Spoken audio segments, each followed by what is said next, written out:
नमः शिवाय। तंत्र के रचयिता भगवान शिव को मेरा नमस्कार है। बात बहुत पुरानी है। एक बार रावण और इंद्र के बीच में युद्ध हुआ। उस समय रावण जो है वो इंद्र की शक्तियों से अनभिज्ञ था। तो रावण ने अपने जितने भी अस्त्र शस्त्र थे वो सारे चला लिए, लेकिन इंद्र को परास्त करने में वो असफल रहे, क्योंकि इंद्र के पास इंद्रजाल था। कुछ ऐसी माया थी जिसको कि रावण भी नहीं समझ पाया था।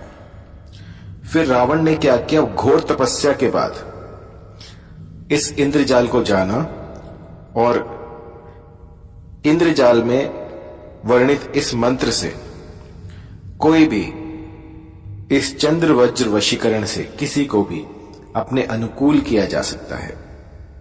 यह विद्या पहले सिर्फ इंद्र के पास थी और इसके बाद ये रावण ने सीखी। रावण से जो है ये धरा पर आई और इसके बाद जो है ये विद्या जो है हम सब तक पहुंच पाई। तो इस विद्या को चंद्र वज्र वशीकरण कहते हैं। जब कुछ भी ना लग रहा हो, जब सारे हथियार जो है आपके फीके पड़ जाएं, कोई कुछ भी लग ना रहा हो, आपने अपने सारे अस्त्र शस्त्र चला लिए हों, तब एक बार ये वज्र चला के देखिएगा। आप यकीन मानिए इससे जिसको मैंने ये मंत्र दिया है उससे 100% असर दिखे हैं। ऐसा कोई नहीं गया जिसको कि असर ना हुआ हो। हफ्ते भीतर, 2 दिन में, 3 दिन में या उसी क्षण ये अपना प्रभाव दिखाना शुरू कर देता है और सामने वाला आपके आगे नतमस्तक हो जाता है। ये मंत्र जो है आम जनता से छिपाया गया था ताकि इसका दुरुपयोग ना हो, लेकिन आज मैं आपको इस मंत्र की विधि बताऊंगा।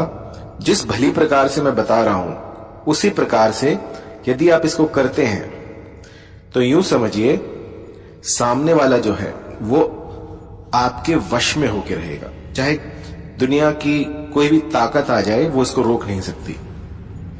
तो आपको क्या करना है कि जो बेर के पेड़ होते हैं ना, बेर के पेड़, अभी वाले नहीं, अभी जो पेड़ हैं वो सारे मॉडिफाइड हैं, सारे हाइब्रिड हैं। किसी एकांत में जाइएगा, किसी जंगल में जाइएगा जहां पर कि अपने आप कोई बेर का पेड़ उगा हो, उसमें कोई हाइब्रिड अगर पेड़ है तो वो नहीं चलेगा। जो पहले पेड़ होते थे उसकी 4 अंगुल की लकड़ी काट लाएं। ये जो है ये इंद्र का वज्र होगा। तो अच्छे से देखकर, थोड़ी मोटी सी आपके हाथ में आ जाए, आप ऐसी एक बेर की लकड़ी काट लाएं 4 अंगुल, और किसी भी ग्रहण काल में या फिर कोई भी ऐसा शुभ नक्षत्र हो, जैसे अभी होली आ रही है, आप होली पर इसको सिद्ध कर सकते हैं। तो होली पर आपको 1008 की संख्या में इस मंत्र से उस काष्ठ को एनर्जाइज कर लेना है। जब उसमें प्राण आ जाएं, जब आप उसको अच्छी तरह से उसकी प्राण प्रतिष्ठा कर लें, तो उसके बाद इस काष्ठ को अपने मंदिर में रख दें या फिर कहीं पर अपने घर के किसी कोने में गाड़ दें। इस मंत्र को करते हुए आपने जिसका भी नाम लिया होगा, आप जिसको भी अपनी ओर आकर्षित करना चाह रहे थे, वो देखते ही देखते बड़ी सुगमता से आपके समीप आ जाएगा और बस आप ही के सुर में सुर मिलाएगा। ऐसा करना बहुत ही कठिन है, लेकिन जो विधि मैंने आपको बताई है इससे ये सब पॉसिबल हो सकता है।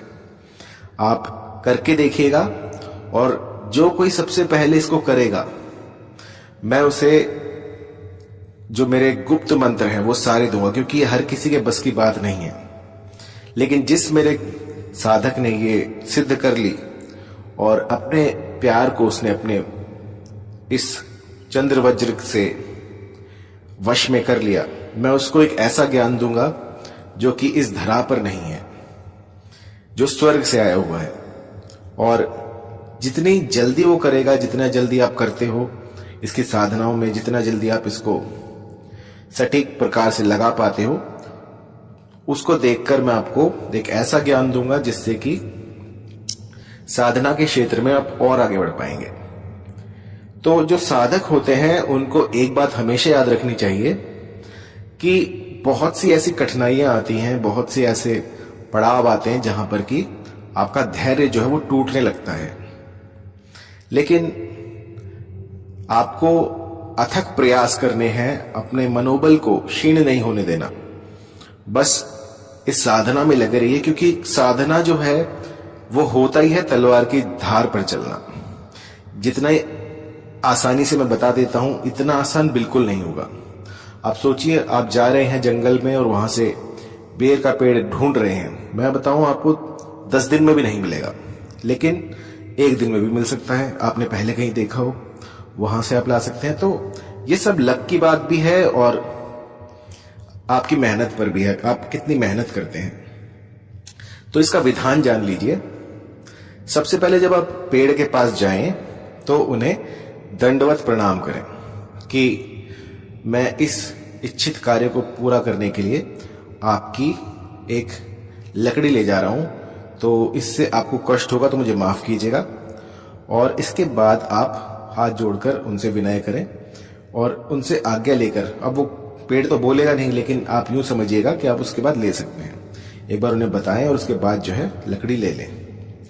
लकड़ी लाते समय आपको क्या करना है कि जब जंगल से बाहर आए तो ये सुनिश्चित करें कि आपके आसपास कोई ना हो, दूर दूर तक। अगर आप किसी के साथ भी गए हैं तो उसको बाहर ही छोड़ दें। जब आप लकड़ी ले रहे हो उस समय पर आपके साथ कोई ना हो। अब उस लकड़ी को आपने अच्छे से, कांटे कुटे सारे वहीं पर ही छोड़कर अच्छे से साफ करके ले आना है। रास्ते में अगर कोई आवाज आए, पीछे से कोई बुलाए, आपका नाम कोई ले, तो आपको पीछे मुड़कर नहीं देखना है, क्योंकि यही वो समय है जब चीजें जो है वो आप पर हावी हो सकती हैं। इस समय पर यदि आप चुपचाप आ गए बिना पीछे मुड़े देखे, क्योंकि यहां पर जितनी भी नकारात्मक ऊर्जाएं होंगी वो आपको रोकने का प्रयास करेंगी, तो आपको पीछे मुड़कर नहीं देखना है और चुपचाप, चाहे कोई आपका नाम बुलाए, चाहे कोई रोए, कुछ भी हो, तो आपको पीछे नहीं मुड़ के देखना है। चुपचाप अपने घर में आ जाए और उसके बाद पूर्वमुखी होकर इस मंत्र का 1008 की संख्या में आपको 21 दिनों तक जाप करना है। सबसे पहले जो है आपको कैसे भी करके इस मंत्र की 21,000 संख्या जो है वो पूरी करनी है। जाप करते रहिए, जाप करते रहिए। जब 21,000 हो जाएंगी तो ये सिद्ध हो जाएगा। मंत्र बड़ा छोटा सा है, कोई भी इसको याद कर सकता है। मंत्र है ओम माहेश्वराय नमः। बड़ा छोटा सा है, आप इसको आराम से कर सकते हैं। 21,000 की संख्या में जब ये जाप आप कर लें तभी ये सिद्ध होगा। मंत्र एक बार फिर से, ओम महेश्वराय नमः।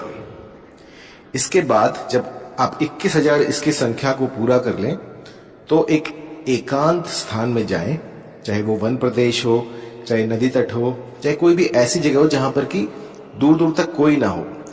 इसको सिद्ध करने के लिए एकांत स्थान चाहिए। अगर आप नदी तट के पास जाएं तो बहुत अच्छा है, अगर नदी तट नहीं है तो किसी ऐसे जंगल में जाएं जहां पर कि आप एकांत में हो और कोई ना हो। और अब जो है आपको प्रतिदिन 21 दिनों तक 1008 की संख्या में ये जो मंत्र है ये गुम्फन करना है। इसका एक स्थान पर अगर आप बैठ गए जाप करने के लिए तो उससे उठना नहीं है, आपको ये जाप करते रहना है। जाप करते करते अगर बीच में कुछ भी आवाज आए, कुछ भी आपको कोई बुलाए, तो आपको उठना नहीं है जब तक ये पूरा ना हो जाए। यदि एक बार आप इसको छोड़कर उठ गए, मंत्र भूल गए, तो यूं समझिए आपको दोबारा से ये पूरा प्रोसेस फिर से करना पड़ेगा।